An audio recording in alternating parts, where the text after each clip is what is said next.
Ulit-ulit ang paalala sa lahat na tumawid lang sa tamang tawiran. Mahigit 9 na aksidenteng kinasangkutan ng pedestrians ang naitala sa unang bahagi ng 2024 base sa datos ng GMA Integrated News Research.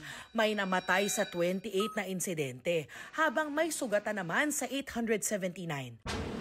Pero saan ba lulugar ang pedestrians kung sa mismong itinakdang tawiran, mababangga pa rin sila?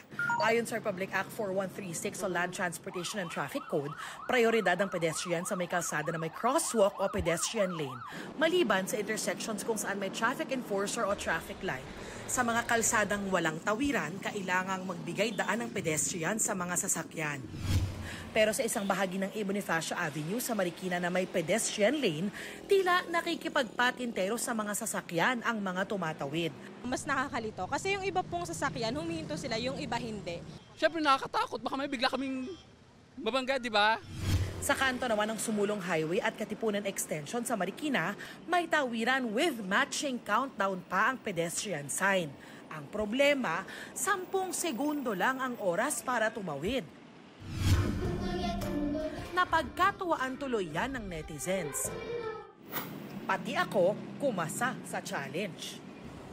Simula na ng 10 segundo, tignan natin kung kakayanin ko. Kailangan, kung hindi ka naglalakad ng mabilis, talagang tumatakbo ka para umabot.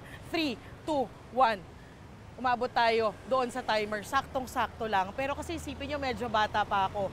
Paano kung yung tumatawid, senior citizen, PWD, may dalang bata o kaya buntis? Kakayanin ba nila yung 10 segundo? Masyado maiksi naman yun. Di ba? Kung lalo na kung matanda ka, pareho ko, 85 na ako, hindi naman ako pwedeng tumatakbo. Sa isang mensahe, sinabi ni Marikina Mayor Marcy Teodoro na sa MMDA daw galing ang traffic light pero nag-iimbestigan na rin siya ukol dito. Sinusubukan pa namin kunin ang pahayag ng MMDA. Para kay Gus Lagman ng Automobile Association of the Philippines, may kakulangan sa pagpapatupad ng mga batas sa kalsada. Dapat laging maingat ang mga motorista lalo kapag nasa intersection gaya rito. Kapag intersection, dapat mag-minor sila. Di ba? So, it's safer to cross doon sa mga intersections.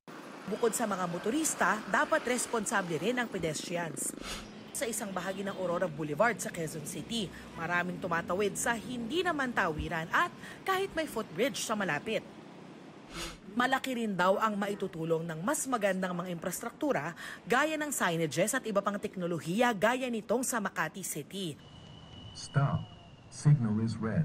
Push button and wait for signal to cross. Signal is green. May sensor sa may pedestrian lane kaya mapipigilan ng tangkang pagtawid sa gitna ng traffic.